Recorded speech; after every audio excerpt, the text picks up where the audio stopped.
Esta enseñanza tiene como título "Y el velo se rasgó". Y el velo se rasgó hace referencia a qué. De pronto algunos dirán, ¿algo que se rompió? No, acuérdese en la palabra cuando dice que el velo se rasgó en el momento en que Jesús murió. Y un acto físico conllevaba algo mucho más profundo que vamos a ir desarrollando más adelante. Pero para esto permítame hacer una introducción y es,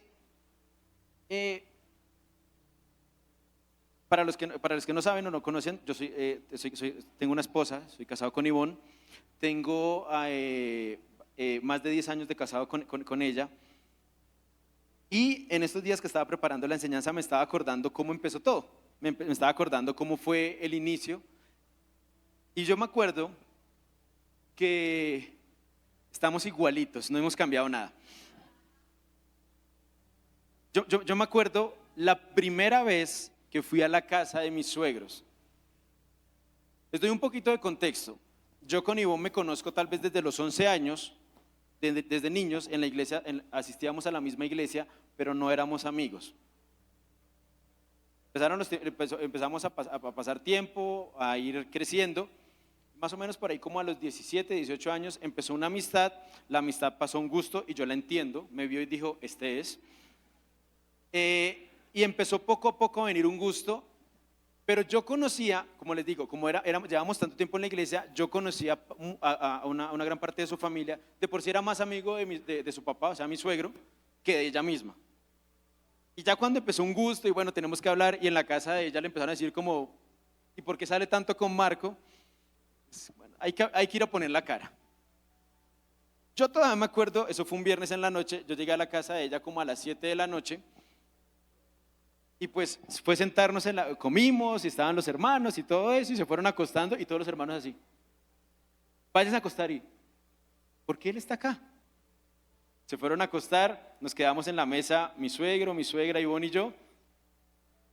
Póngale que ya eran como las 8 de la noche, pues mientras comimos. Y cuando yo me pongo muy nervioso, empiezo a hablar bobadas. Y hablo, y hablo, y hablo.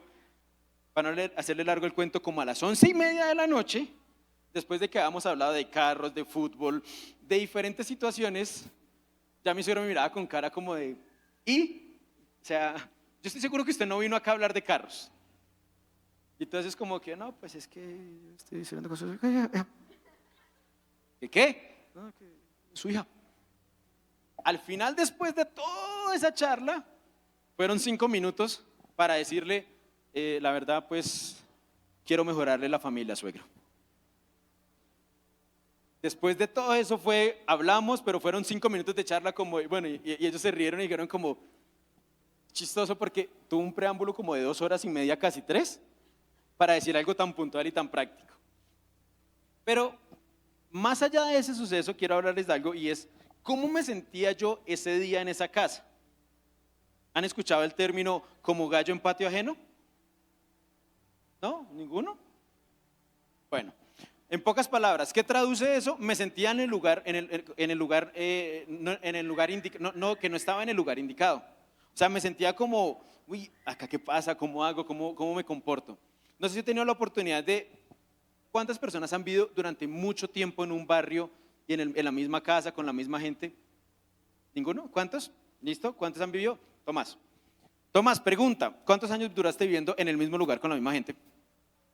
20 años, Jesucristo. Listo. Pregunta, cuando sales de ese lugar a habitar en otro, ¿cómo te sentiste? ¿Por qué? Porque no te es familiar y ¿por qué más de pronto?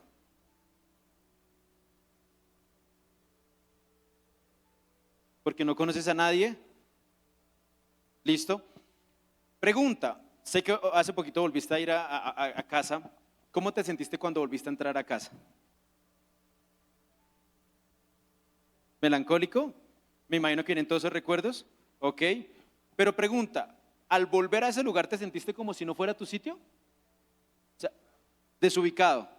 ¿Por qué? Porque cuando salimos de los lugares donde estamos acostumbrados a vivir, como que ya no estamos como, uy, me siento raro. Esto como que no es mi casa, esto como que no es mi lugar. Y me siento de cierta forma excluido. Permítame leer para ustedes, creo que va a salir en pantallas, pero en Hebreos 9, del 7 al 8, tengo la nueva traducción viviente, dice: pero solo el sumo sacerdote entraba al lugar santísimo y lo hacía una sola vez al año. Y siempre ofrecía sangre por sus propios pecados y los pecados del pueblo que cometía por ignorancia. Mediante estas ordenanzas, el Espíritu Santo daba a entender que la entrada al lugar santísimo no estaba abierta a todos, en tanto siguiera en pie el tabernáculo y el sistema que representaba. Esta fue una ilustración que apunta al tiempo presente, pues las ofrendas y los sacrificios que se ofrecen los sacerdotes no pueden limpiar la condenación de las personas que los traen. De nuevo, ¿cuántas veces podían entrar ante el lugar santísimo? Una vez al año. Para que de pronto dice, ¿qué me está hablando? ¿Qué es lugar santísimo? ¿Qué es el sumo sacerdote? Se lo reduzco rápido y es: en la antigüedad, cuando ellos eran un pueblo nómada, establecieron un tabernáculo, que era donde estaba el campamento, tenían la parte donde estaba toda la presencia de Dios. Y había un lugar que estaba limitado y se llamaba el lugar santísimo, que era el lugar más profundo y era donde la presencia de Dios habitaba. A ese lugar solo podía entrar, como lo leímos hace un momento, un solo hombre, que era el sumo sacerdote. O sea, había muchos sacerdotes, pero solo había un solo sumo sacerdote. O sea, hagan de cuenta que era el super dupis de los sacerdotes. Y era el único que podía entrar a la presencia de Dios y solo podía entrar una vez al año. Pregunta. ¿Alguno de acá vive con comer una sola vez al año? ¿Alguno de acá vive con bañarse una vez al año? Es más, ya que estamos sucios, ¿alguno de ustedes vive con entrar una sola vez al año a hacer del 2? ¿Es eso posible? Y entonces piense por un instante que a la presencia del sumo sacerdote solo podía entrar una vez al año y tenía que hacer unos sacrificios. Pero empieza a ponerse complicado porque dice, hey, ¿una sola vez al año? El sumo sacerdote que era, como su nombre lo dice, el sacerdote que estaba más arriba. O sea, ¿qué quiere decir eso? Que era el líder espiritual de la tribu o el líder espiritual de todo el pueblo. Solo una vez al año podía ir ante la presencia de Dios, al lugar santísimo. ¿Y qué pasa con eso? Que es una sola vez que tengo que aprovechar, es una sola vez donde de cierta forma se abre la convocatoria donde yo me puedo conectar, pero también me limita. O sea, piense por un instante que tenemos que hablar con alguno de ustedes y usted me tiene que contar algo. Utilicemos este ejemplo. Piense que yo le puedo solucionar todos sus problemas, sea cual sea: salud, financiero, emocional, le consigo novio, le consigo... O sea, ¿se acuerdan del genio de Aladino? Piense por un instante que yo soy el genio de Aladino y tiene una única conversación conmigo. Aladino tenía 3, usted solo tiene un deseo. Y usted se va a acercar a mí, ¿qué tan fácil sería tomar ese deseo? No se vale decir, quiero 100 deseos más, obviamente. ¿Qué tan fácil sería dar ese deseo? ¿Sería rápido? O sea, Daniela, tienes una opción, solo un deseo, te va a cumplir el que sea, lo que quieras, pero un solo deseo y tienes 5 minutos para pensarlo. ¿Sería fácil? ¿Por qué? Tienes muchas cosas que quieres muchos deseos para cumplir. Pregunta: si le digo, bueno, no soy el genio de Aladino, pero sí soy el tipo más sabio de la faz de la tierra, y le puedo responder la pregunta que usted quiera, cualquiera sea, no sé, de la más trivial hasta la más profunda. Le dije a alguno de ustedes, Julián, tienes 5 minutos para pensar la pregunta más compleja del mundo. Y me la tienes que lanzar, yo te la tengo que responder. ¿Sería fácil? ¿Por qué? Muchas preguntas, muchas situaciones por analizar. Y entonces por un instante piense, el sumo sacerdote podía entrar una vez y es como, tengo que hacer muchas cosas porque si no, hasta dentro de un año puedo volver a entrar. Y eso no quiere decir que Dios fuera un Dios lejano, sino que estaba la ley hasta ese momento. Pero entonces, Dios, que es bueno, tomó una decisión, y leo para ustedes en Mateo 27 del 45 al 51. Al mediodía la tierra se llenó de oscuridad hasta las 3 de la tarde. A eso de las 3 de la tarde, Jesús clamó a fuerte voz, Elí, Elí, lema sabactani, que significa, Dios mío, ¿por qué me has abandonado? Algunos que pasaban por allí entendieron mal y pensaron que estaba llamando al profeta Elías. Uno de ellos corrió y empapó una esponja en vino agrio. Le puso sobre una caña de junco y la levantó para que pudiera beber. Pero los demás dijeron, espera, a ver si Elías viene a salvarlo. Entonces Jesús volvió a gritar y entregó el espíritu. En ese momento, la cortina del santuario del templo se rasgó en dos, de arriba a abajo. La tierra tembló, las rocas se partieron en dos. Yo creo que todos los que están acá saben exactamente de quién estamos hablando y en qué momento estamos hablando, porque estoy seguro que en algún momento tuvo que haber visto La Pasión de Cristo o alguna de esas películas de Semana Santa. Pero es Jesús entregando su vida en la cruz. Es Jesús ya diciendo, consumado es, acabamos, se terminó. Y nótese que algo muy particular, y es, el velo se rasgó de arriba a abajo. E inmediatamente esa restricción que teníamos de podernos acercar al lugar santísimo se rompió. Por algo y por un principio que era Jesús muchas veces enseñó, y es, yo soy el camino, yo soy el que los puede conectar con el Padre. Ya no van a hacerlo a través de un hombre, ya no van a hacerlo a través de un sacerdote, un sumo sacerdote, sino lo van a hacer a través mío. Y podemos a partir de ese momento entrar confiadamente ante Dios, hablar con Él, a preguntarle, también, ¿por qué no?, a llorar y a clamarle a Él y decirle, Señor, necesito esto, necesito aquello. Eso, la verdad, empieza a cobrar una relevancia súper importante, porque si bien utilizamos ahorita el ejemplo con Daniela y con Julián de preguntas, deseos y demás, y si bien Dios no es un genio que está a nuestra disposición, ni es un sabio al que solo le preguntamos, automáticamente nos dio entrada confiadamente ante el Padre. Automáticamente nos abrió la puerta y nos dijo, ya estás conectado con el Padre. ¿Qué quieres que haga por ti? ¿Qué necesitas de mí? ¿Qué quieres que te solucione? ¿Qué quieres escuchar de mi parte? Volviendo al ejemplo de este servidor, ¿se acuerdan esa noche que les conté? Fue un viernes. Empezaron a pasar los años, nos ennoviamos, posteriormente nos casamos. Y allá en el 2013, cuando nos casamos, ya semanas posteriores a nuestro matrimonio, un día estábamos nosotros con Ivonne en la casa y decidimos ir a cine. Y entonces íbamos a un cine, ya no me acuerdo ni qué película íbamos a ver, pero me acuerdo tanto que era función de como de 11 de la noche, esas funciones donde solo van la gente que no tiene hijos. Íbamos para nosotros para esa función y nosotros inmediatamente, bueno, espera un momentico, aviso en casa. Momento, ¿yo por qué tengo que avisar en casa? Si la única persona que le tengo que avisar está acá conmigo, es mi esposa.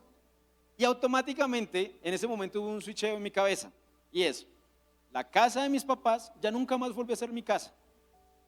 ¿Por qué? Porque mi casa a partir de ese momento se volvió la casa donde vivo con mi esposa. Mi familia, y no me lo malinterprete, no quiere decir que yo me haya olvidado de mis papás y del resto de mi familia, pero a partir de ese momento mi familia primaria se volvió mi esposa. Y entendí que ya no éramos dos desconocidos como esa noche, ese viernes en la noche, y en una casa ajena, sino a partir de ese momento mi vida era una vida cercana, porque ya no éramos dos, ahora éramos uno solo. Y ya entendí que todos esos temores al principio, que yo iba a la casa de los papás de Ivonne, ya nunca lo iba a sufrir, porque a partir de ese momento la casa donde habitáramos nosotros dos iba a ser nuestra casa, iba a ser, en pocas palabras, siempre iba a jugar de local, porque era mi espacio, era mi lugar, y era mi lugar, por decirlo de alguna forma, mi lugar seguro, mi espacio seguro. ¿Qué tiene que ver eso con lo que estamos hablando del lugar santísimo y el sumo sacerdote? Sencillamente que con el sacrificio de Jesús automáticamente dejamos de ser dos desconocidos, o sea, un sumo sacerdote acercándose al Padre solo una vez al año, y nos volvimos unos conocidos que tienen una unidad. Ya no somos Dios, sumo sacerdote, y nosotros, porque se acuerdan que lo que leí hace un momento decía que el sumo sacerdote era el que hacía los sacrificios por mis pecados, que el sumo sacerdote era quien me representaba en el lugar santísimo ante el Padre. Pasamos de ser eso a ser uno solo con Dios. ¿Por qué? Porque ya el único intermediario se llama Jesús. Y ya no es un extraño hablando, hablando de mí o como si como si tuviera un poder hablando ante el Padre, sino soy yo directamente al Padre diciéndole: Señor, aquí estoy y necesito escucharte, necesito tenerte cerca, tengo esta situación. Y eso cambia totalmente el discurso. Porque, de nuevo, ese viernes yo allá sentado, si me hubieran dicho: ¿se sienta en el piso? Yo: sí, señor, acá yo me siento en el piso, porque era un extraño. Ahora, cuando ya es en mi casa, yo me siento donde yo quiera en mi casa y donde mi esposa me lo permita, pero yo lo hago. ¿El tema cuál es? El tema es que ahora yo estoy delante de Dios con total cercanía y puedo decirle: Padre, necesito de ti. Ya es una relación más cercana. ¿Pero qué quiere decir eso? Que a través de quién yo fui hecho acepto para presentarme delante del Padre. ¿Por qué? Porque en la antigüedad también decía que el sacerdote solo podía entrar una vez y tenía que entrar con mucho cuidado y con mucho temor, porque estaba presentándose en el lugar santísimo ante el Dios todo creador, ante el que debería ser puro y santo. ¿Qué quiere decir eso? ¿Los requisitos cambiaron? O sea, ahora cuando yo les digo: yo me puedo acercar delante del Padre, ¿quiere decir que ya Dios no exige santidad? ¿Qué creen? ¿Qué opinan? ¿Será que es que ya Dios dijo: bueno, está bien, ninguno pudo con santidad, entonces ahora les toca, vengan como quieran? La respuesta es no, y la respuesta es clara y puntual. ¿Por qué? Porque ahora, a través del sacrificio de Jesús, no solo se rompió el velo, sino también fuimos santificados a través de su sacrificio. Porque, ¿qué quiere decir eso? Porque por más que yo haga cosas buenas, la ley está, por más de que yo trate de decir: yo la cumplo, que es imposible, Jesús dice: con mi sacrificio tú pasas por ahí. Porque yo no vine, ¿se acuerdan que lo dijo Jesús?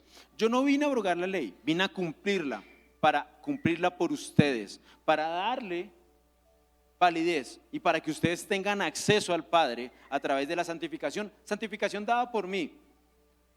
Y eso nos empieza a mostrar algo importante, y es que definitivamente mi vida, lo que yo hago, lo que yo entiendo como lo que debo hacer, no depende de qué tanto creo o qué tanto yo hago, porque no fui justificado por mis propios actos.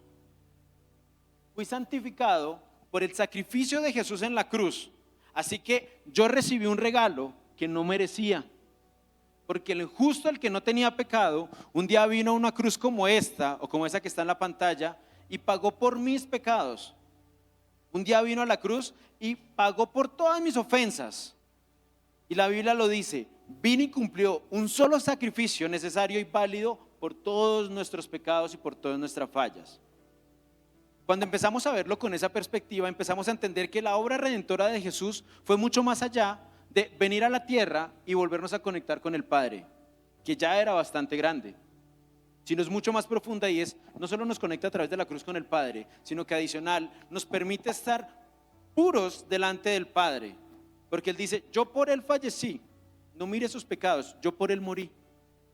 Y por eso nos podemos acercar confiadamente, por eso podemos venir delante del Padre y decirle: Señor, aquí estoy, el más vil de todos los pecadores, pero tú no tienes en cuenta mis pecados, porque tú saliste a mi encuentro y dijiste: no importa lo malo o bueno que haya sido.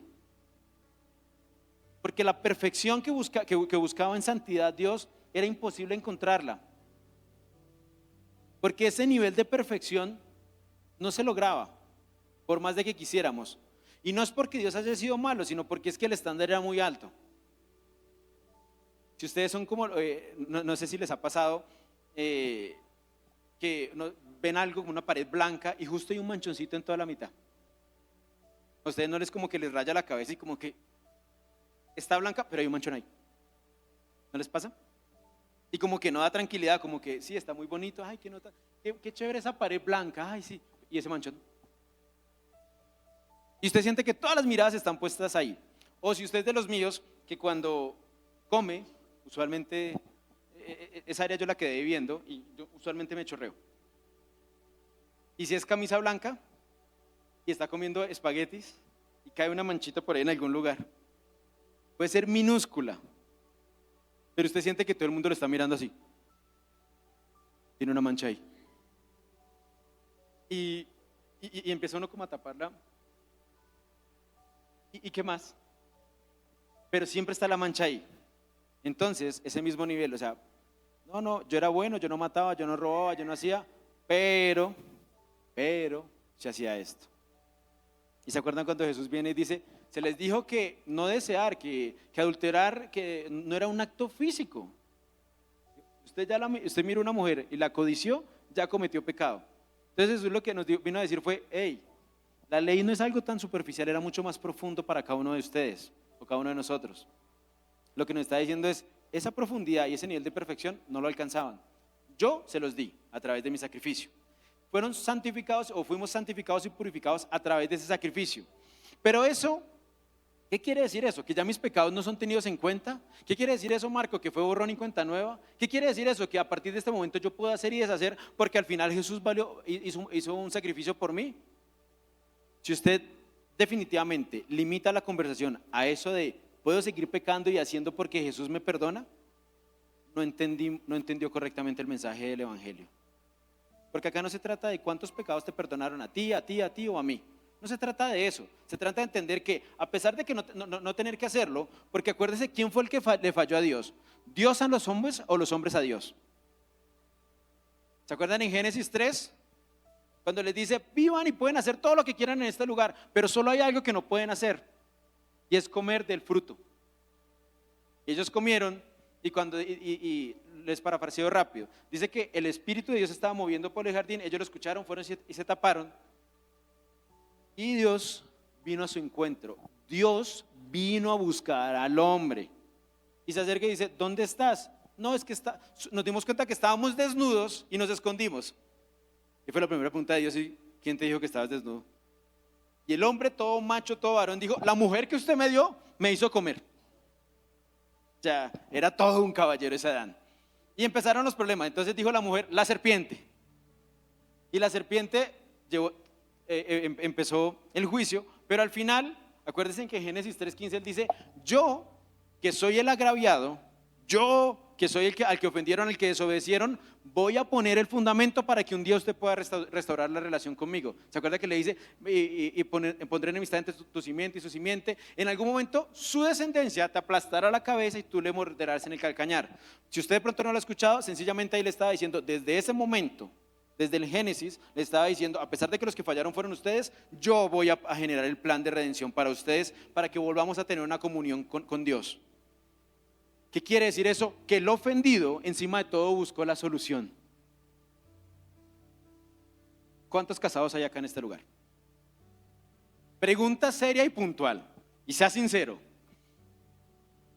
Cuando usted la embarra en la casa, ¿usted cómo pide perdón? ¿Cómo se acerca a pedir perdón? ¿Cómo se acerca ya como...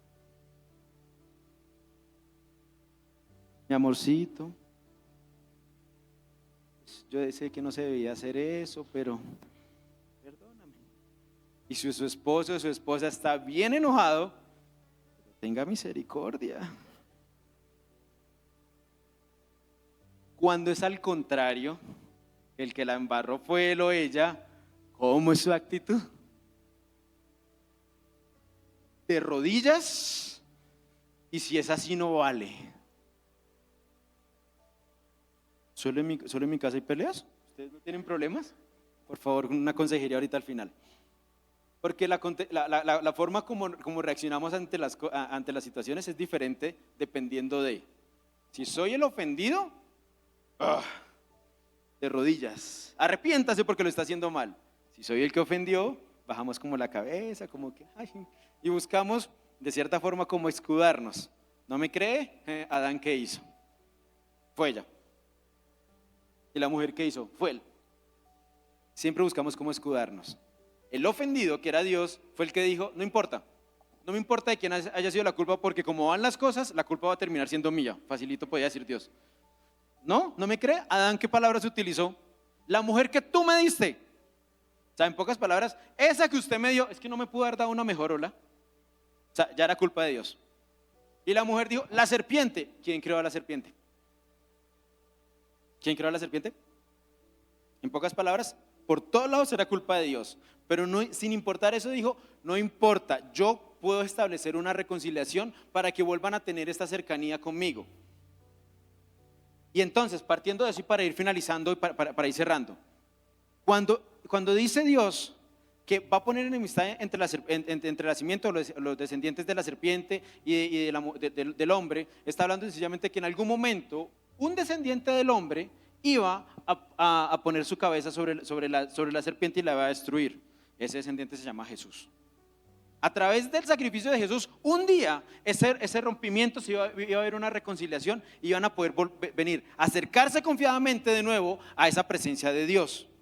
¿Y cuándo se cumplió? Cuando lo leímos en Mateo. ¿Se acuerdan cuando Jesús fallece, que se rompe el velo? De nuevo hubo una cercanía. Y les decía también, ¿qué quiere decir eso? Que fui santificado, purificado y encima de todo puedo entrar delante del Padre y puedo hacer todo lo que yo quiera en mi vida. Y les dije, no.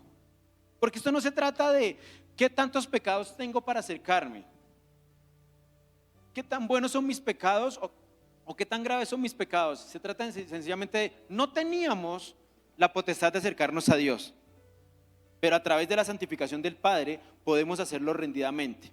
Leo para ustedes Hebreos 9:12.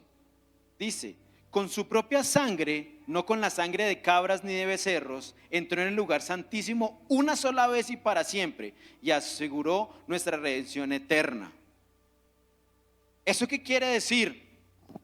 Que si definitivamente una sola vez fue necesario o un solo sacrificio, no se trata de tus pecados y los míos, se trata de amor.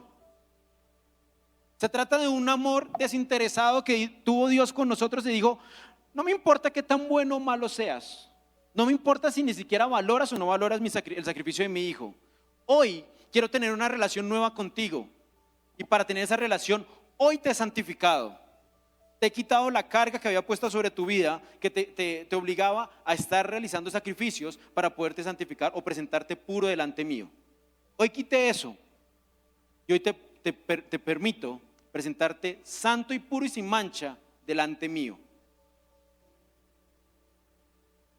Se lo repito, por si de pronto no me lo entendió.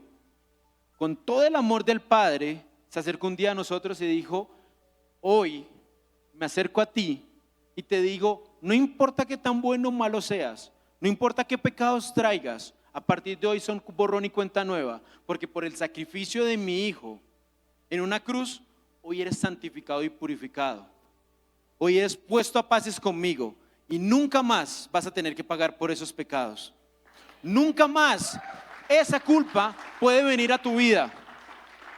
Y acá no se trata de cuántos me perdonó o para cuántos todavía tengo licencia. Es nunca más vas a tener que tener en cuenta esos pecados. Entonces, ¿cuál es la responsabilidad de nosotros, Marco? ¿Qué tengo que hacer ahora a partir de este momento? ¿Peco o no peco? ¿Qué tengo que hacer a partir de este momento? ¿Cómo me debo comportar? ¿De qué forma me tengo que hacer? Si su pregunta es ¿peco o no peco? La respuesta, mi querido, es vas a seguir pecando, desafortunadamente. Ahora, ¿qué es lo que busca con la santificación el Padre? No borrar pecados sencillamente. Busca establecer una relación y decirte, hijo, aquí estoy, acércate a mí, santo y puro como yo te veo, sin importar lo que hagas, porque quiero tener una relación contigo. Y ahora sí, para finalizar, por último, leo para ustedes lo que dice Romanos 7:14 al 16. Lo invito a que por favor lea todo Romanos 7, pero me quedo con 3 versículos por temas de tiempo. Por lo tanto, el problema no es con la ley, porque la ley es buena y espiritual. El problema está en mí, porque soy demasiado humano, un esclavo del pecado. Realmente no me entiendo a mí mismo, porque quiero hacer lo que es correcto, pero no lo hago. En cambio, hago lo que odio. Pero si yo sé que lo que hago está mal, esto demuestra que estoy de acuerdo con la ley, con que la ley es buena. Pocas palabras, eso que usted sabe que no está bien y que le cuesta, nos lleva a pensar y nos recuerda todo el tiempo, no fuiste santificado por tu propia gracia, no fuiste santificado por tus propias obras, fuiste santificado por mí. Y eso que deberías estar haciendo, que no haces, también nos demuestra a cada uno de nosotros, eso también habla muy puntualmente de qué es lo que debería estar haciendo. Y mis queridos, esto se trata de entender que lo que no quiero hacer y lo que debo hacer, que me es difícil, la única forma como puedo cumplirlo es rindiéndome delante del Padre y decirle: Señor, aquí estoy y necesito tu ayuda. Así que la invitación es: necesitamos tener una relación con el Padre, necesitamos tener una relación cercana con Dios, para que ese fruto de podernos acercar confiadamente ante Dios cobre relevancia. Esa santificación que no la merecíamos, que nos fue dada, no se trataba exclusivamente para tengo saldo a favor, se trata para ya no tienes que preocuparte por eso, solo preocúpate por acercarte al Padre y rendirte delante de Él y decirle: aquí estoy y necesito tu ayuda, Señor, porque fui santificado no para llevar una vida normal, sino para llevar una vida rendida a Él todos los días de mi vida.